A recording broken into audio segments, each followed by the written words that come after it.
સૌથી મોટો સવાલ કે ભાઈ ખેતીમાંથી લાખો રૂપિયા કમાવવા એ શું ખરેખર શક્ય છે?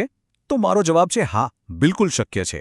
ચાલો આખી વાતને આપણે વિગતવાર સમજીએ અને જોઈએ કે આ કેવી રીતે થઈ શકે છે.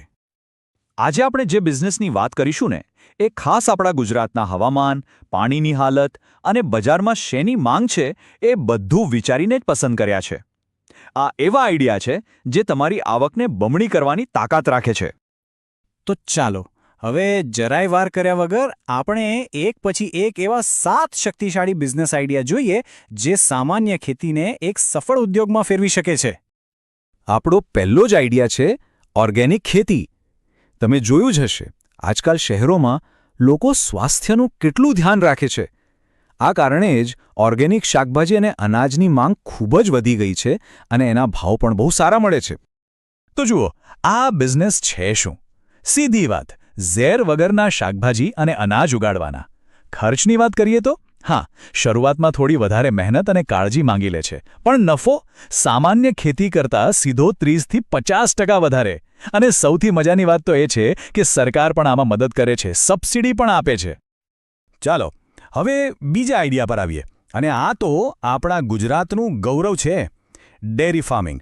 આપણી ગીર ગાય અને જાફરાબાદી ભેંસ હોય ત્યાં પછી ચિંતા જ શું હોય? આમાં ખાલી દૂધ જ નહીં પણ ઘી, પનીર અને માવો બનાવીને વેચો તો કમાણી અનેક ગણી વધી જાય. હા, શરૂઆતમાં પશુઓ ખરીદવાનો ખર્ચ થાય, પણ એની સામે આવક જુઓ. મહિને 40,000થી લઈને લાખ રૂપિયા ઉપર પણ આરામથી કમાઈ શકાય છે. અને સરકાર લોન અને સબસિડી માટે તો બેઠી જ છે. જરા વિચારો તો ખરા, દર મહિને 1 લાખથી વધુની આવક. જો બધું બરાબર પ્લાનિંગથી કરવામાં આવે ને તો આ આંકડો પણ નાનો લાગે. આ વાત ખરેખર પ્રોત્સાહન આપવા જેવી છે. આપણો ત્રીજો આઈડિયા છે પોલી હાઉસ ખેતી. આ એકદમ આધુનિક ટેકનિક છે. આમાં ઓછા પાણીમાં પણ કેપ્સિકમ, ટામેટા જેવા મોંઘા પાક આખું વર્ષ લઈ શકાય છે. આનો સૌથી મોટો ફાયદો એ છે કે તમે સિઝન વગરના પાક ઉગાડી શકો, એટલે બજારમાં ભાવ પણ જોરદાર મળે. હવે તમે કહેશો કે આમાં તો ખર્ચો બહુ થાય, પણ સાંભળો, સરકાર આમાં 50થી 70% જેટલી મોટી સબસિડી આપે છે, એટલે તમારો ખર્ચ તો અડધાથી પણ ઓછો થઈ ગયો. હવે વાત કરીએ મત્સ્ય ઉછેરની. આ એવો ધંધો છે જેમાં ખર્ચ ઓછો અને વળતર ફટાફટ મળે છે. આને તમે નાના તળાવમાં કે પછી આધુનિક ટેકનોલોજીથી ટાંકીમાં પણ શરૂ કરી શકો છો. આ ધંધામાં શરૂઆતનો ખર્ચ સાવ ઓછો છે અને નફો જો 1 એકર જગ્યામાંથી વર્ષે 2થી 3 લાખ રૂપિયા આરામથી મળે. અને હા, સરકાર પણ તમને ટ્રેનિંગ અને સેટઅપમાં પૂરો સાથ આપે છે. આ વાત ફરીથી કહું છું, ધ્યાનથી સાંભળજો. ફક્ત 1 એકર જમીન અને વાર્ષિક આવક 2થી 3 લાખ રૂપિયા. કેટલો મોટો ફાયદો છે! પાંચમો આઈડિયા છે મધમાખી પાલન. આમાં રોકાણ ઓછું અને ફાયદા બેવડા છે.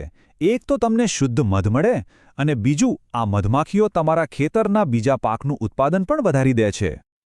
આ ધંધો શરૂ કરવા માટે 20,000 રૂપિયા પણ પૂરતા છે, એટલે કોઈપણ નાનો ખેડૂત આસાનીથી શરૂ કરી શકે છે. મધ, મીણ જેવા ઉત્પાદનો વેચીને સારી કમાણી થાય. અને હા, સરકાર આમાં પણ તાલીમ અને સબસિડી આપે છે. હવે જે છઠ્ઠો આઈડિયા છે એ એવા ખેડૂત ભાઈઓ માટે છે જેમને બજારના ભાવની ચડ ઉતરથી બચવું છે. એ છે ઔષધીય છોડની ખેતી. તુલસી, અશ્વગંધા, એલોવેરા આ બધાની આયુર્વેદિક કંપનીઓમાં એટલી માંગ છે કે પૂછો જ નહીં. આમાં સૌથી મોટો ફાયદો શું છે ખબર છે? Contract farming. મતલબ કે વાવણી કરતાં પહેલાં જ કંપની તમારી પાસેથી પાક ખરીદવાનો કરાર કરી લે છે, એટલે ભાવ ઘટવાનો કોઈ ટેન્શન જ નહીં. તમારી આવક એકદમ પાક્કી. અને હવે આપણો 7મો અને છેલ્લો આઈડિયા મરઘા પાલન. જેમને ઝડપથી પૈસા કમાવા હોય ને એમના માટે તો આ બેસ્ટ છે. આમાં તમે દેશી અથવા બ્રોઇલર મરઘી પાડી શકો છો. શરૂઆતમાં શેડ અને બચ્ચાઓ માટે થોડું રોકાણ થાય, પણ સૌથી જોરદાર વાત એ છે કે ફક્ત 45 દિવસમાં તમારી કમાણી શરૂ થઈ શકે છે. સરકાર આમાં પણ લોન અને સબસિડીથી મદદ કરે જ છે. મિત્રો, આ તો થયા 7 આઈડિયા. પણ હવે જે વાત કરવાનું છું એ છે બોનસ આઈડિયા. એક એવી જાદુઈ રીત જેનાથી તમે કોઈ પણ ધંધાનો નફો સીધો ડબલ કરી શકો છો.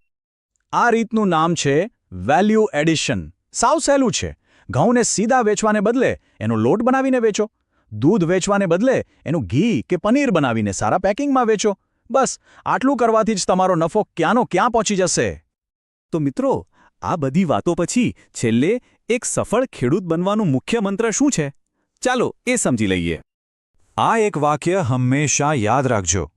ગુજરાતમાં ખેતી હવે ખાલી પેટ ભરવાનો ધંધો નથી, એક બિઝનેસ છે. બસ આટલી સોચ બદલવાની જરૂર છે. યોગ્ય પ્લાનિંગ કરો, નવી ટેકનોલોજી અપનાવો અને કોઈપણ નિર્ણય લેતા પહેલાં પૂરી જાણકારી મેળવીને નાની શરૂઆત કરો. સફળતા ચોક્કસ મળશે. જો તમને આ માહિતી કામની લાગી હોય ને, તો એક લાઇક જરૂર કરજો અને બીજા ખેડૂત ભાઈઓ સુધી પહોંચાડવા માટે શેર કરજો.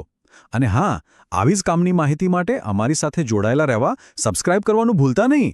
તમારા મનમાં કોઈ પણ સવાલ હોય તો નીચે કમેન્ટ્સમાં લખીને પૂછો, અમે ચોક્કસ જવાબ આપીશું.